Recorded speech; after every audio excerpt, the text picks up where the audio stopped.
Everybody, welcome to yet another video. So today we're having a look at the Porpish PHS 155. That's in a 1.3 tip, and we're putting it up against the Fuji MPV8, which is also in a 1.3 tip. The Porpish is the MP version, which is, it's like the Transtech type caps you get with the DeVille Biss, the RPs that you get with the SATAs, the HTEs that you get with the Wacom. So it's more than 65% transfer efficiency, but tends to run at a bit of a lower pressure. You maybe may get a little bit more material wastage, but it's normally the better sort of gun that you would use for clear coat. Most manufacturers still recommend those sort of guns for clear coat. The HVLP they tend to recommend for base coat. Today we're just doing base coat, so if you're new to the channel, and apologies for the people that watch regularly because I do go through this quite often, but if you're new to the channel, I normally do bike stuff. I've got a couple of car wings. I do some car stuff sometimes, but it's very rare. I've got a couple of car wings that I just use for demonstration purposes because I like to have everything the same, so it's the same day, same paint, everything the same, so the only difference is the gun, and it's a good way of doing that, and it's a good way of giving you something visual to watch that you can compare. My mind's not made up on these guns simply by doing these two panels. You know, some people have said, well, can you really make up your mind just doing two panels? Well, obviously I'm not. The Porpish gun I've probably had for about 9 months, something like that, and the Fuji is not my Fuji. I actually loaned it from one of my mates who was good enough to lend me the gun. Hello John, if you're listening. So I had that for a period of about a month and a half, used it for base coat and for clear coat, and got to know it then. So as I say, this is just for base coat today.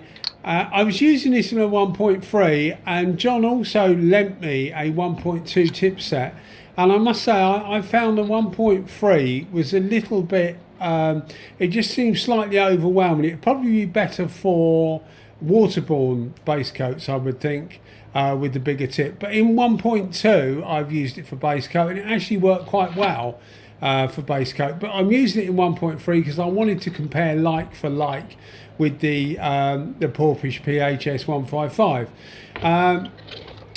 One big difference with these is the price. The Porpish sells for around about 100, well, I just had a look actually, it's 105 US dollars plus some shipping.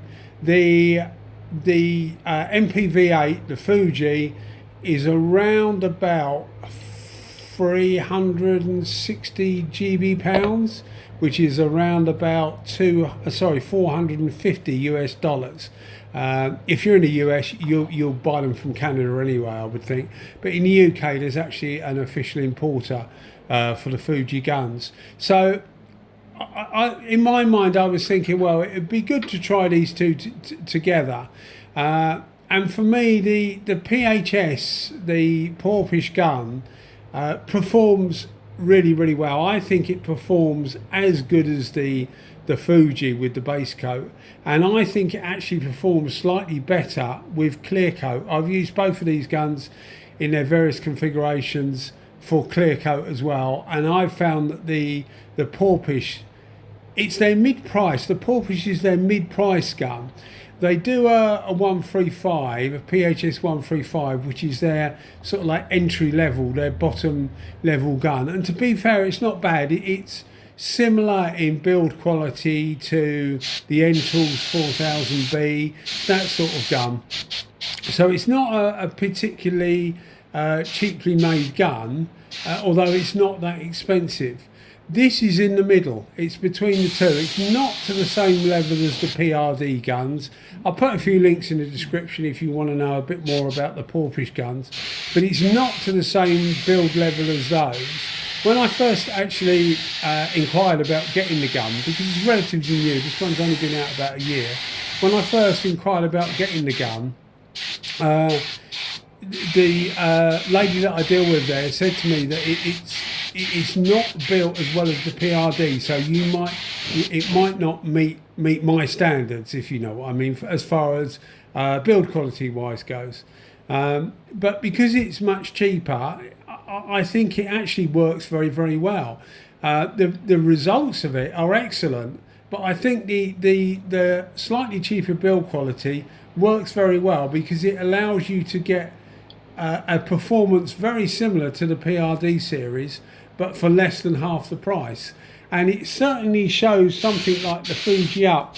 If you see this silver on the screen, it's just the way this colour, anything that's like a fuchsia type colour or a purple type colour, for some reason when you get the light on it, it tends to reflect back as silver. So apologies about that, but there is literally nothing I can do about it. But anyway, having warned me that the build quality wasn't quite as good, I think the build quality is excellent. Now, the Fuji is also excellent build quality. If I was to choose between this Porpish and the Fuji on build quality, I would give it to the Fuji, I think, because the differences are quite small, but the Fuji is built like a hammer. It's quite heavy, certainly heavier than the Porpish by about 70-80 grams, but you get the sense that it's built to last, which is certainly I don't think there's been any problems with the Fujis. I can't turn around and say to you I've had it 2 years and it's absolutely fine, because I would be lying. But I know that the John, the chap that lent me the gun, hasn't told me about any problems he's had with them, and he's had it quite a while. He's actually got 2 of them, and he's very, very pleased with them. So as far as longevity goes, I think you'll find that both of these will last really, really well. But I think the Fuji would probably take it on build quality. If you ask me about the PRD guns, which is the Porpish Pro range, I think the PRD guns are actually made better than the Fuji, although it would be very, very close. The reason I say better is it's just a bit more modern styling. They're a bit lighter. They feel, to me, they feel better in the hand. They just feel more complete, I suppose, would be the answer to it. But bear in mind here, we're talking about a gun, as I said, that is 4.5 times the price of the other one. Performance-wise, they're as good as each other, these two. You couldn't really pick a winner. As you can see, the MPV8 lays the base coat down really nice. These fuchsia colours, I think I've said before, these fuchsia colours, that you can get tiger stripes. They can be quite awkward to lay, and neither of these had a problem with it. As long as you keep your overlap sort of 70-75%, you normally won't get a problem with tiger stripes. But having a good gun does help. But both of these did really well with the base coat. You will notice at the end, actually, one of them, I can't remember which one, but we will see at the end, I didn't quite put enough on. So one of them is slightly different shade than the other. It's not a huge difference, but it is noticeable. It's always something that can happen when you're using 2 different guns, obviously on the same painting project. Also, you'll notice the panels aren't primed. It's just going over effectively sanded base coat.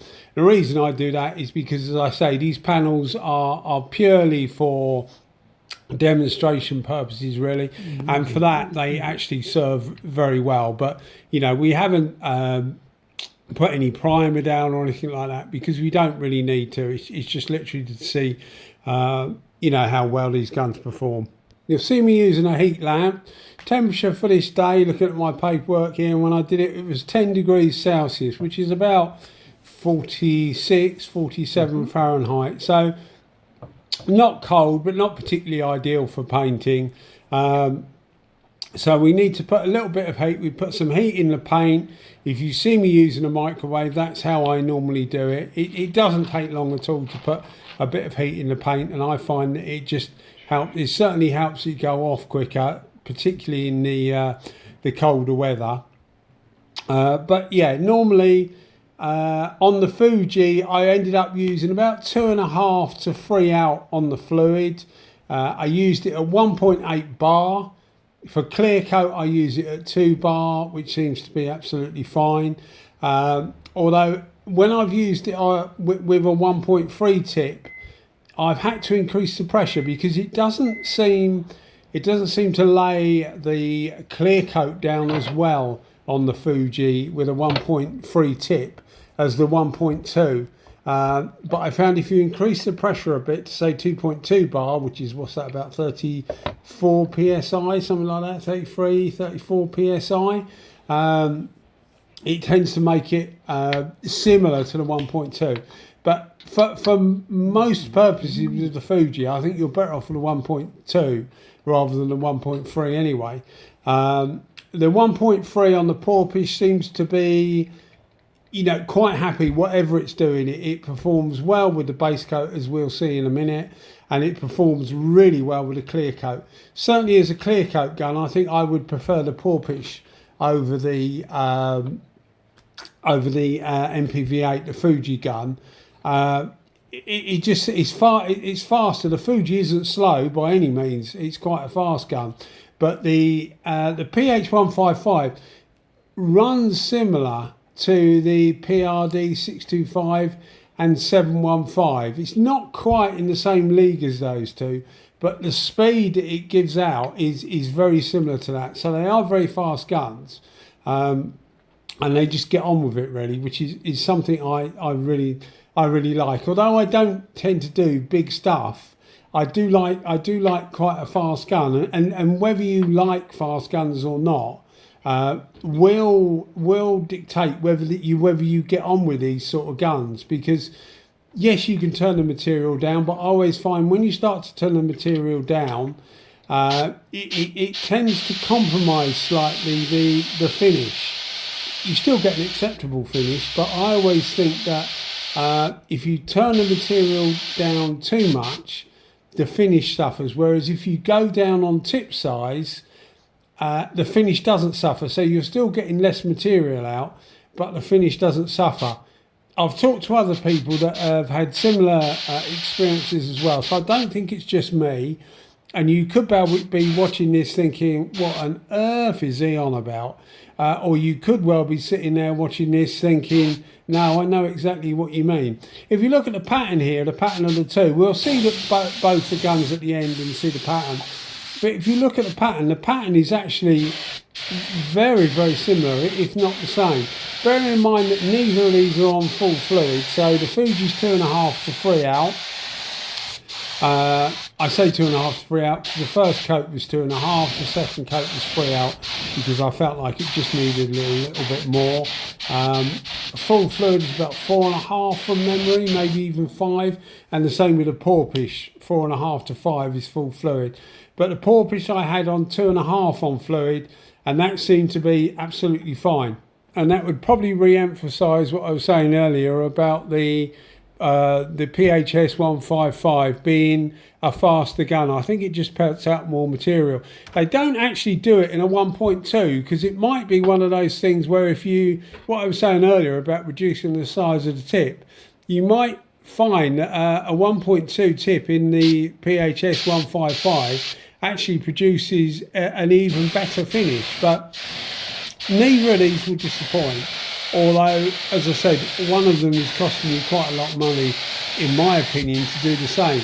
Certainly, if I was to recommend either of these guns, it would definitely be the Porpoise, simply because it performs as well as the Fuji does at a much, much lower price. So there's really a no-brainer, really. But yeah, I mean, I don't want to sound as if I've got a downer on the Fuji, but I thought it was quite expensive. When it first came over to the UK, they were something like, and this is genuine, they were something like 520 GB pounds, and I think that was plus the UK VAT. They quickly dropped, and now looking at them, they're about 299 plus the VAT, which is, as I said before, about 360 GB pounds. So they're still quite pricey, although they're looking much better value for money now than they were originally when they come over. If you buy them from Canada, I think they're about $450 US dollars, not Canadian dollars. So yeah, probably similar price now in Canada as they are in the UK. But I just think with the porpoise, you just get much more value for money. And if you're looking at that sort of price range, again, I'll put a link in the description. I don't want to bore everybody, but the PRD series is actually really, really good. I've had a couple of people that's messaged me. One of them actually was the other day on here on YouTube, and he's got a PRD 627, which is a split tip gun. And he was having problems with mottling and a little bit of peel in the clear coat. We haven't got there yet because he's literally, as I said, it was only yesterday or the day before. Well, I think I said it was only yesterday or the day before that he put a message up. So it'd be interesting to see how he gets on with that. And I had one from a chap who had got a new gun and it was leaking air. The problem was sorted anyway. So, you know, everything has been done what could be done. So, you know, it's not going to suit everybody, but certainly the majority of people that have bought these spray guns with mine and other people's recommendations have been really, really happy. And I think this PHS 155 just fits in the middle nicely. Now, if you look here, that one there is the Fuji, and obviously on the right hand side is the PHS 155. And if you notice the 155, so the right hand side version, it's just got a little bit more material on there, so it's just a little bit more fuchsia or pink. You can't always notice it because the light's slightly different on the left to the right anyway, because the sun comes from the right hand side, or the light comes from the right hand side. But there is a slight difference, but that's my mistake, nothing to do with the guns. Anyway guys, I hope you enjoyed the video as always. Thanks for watching. Bye bye.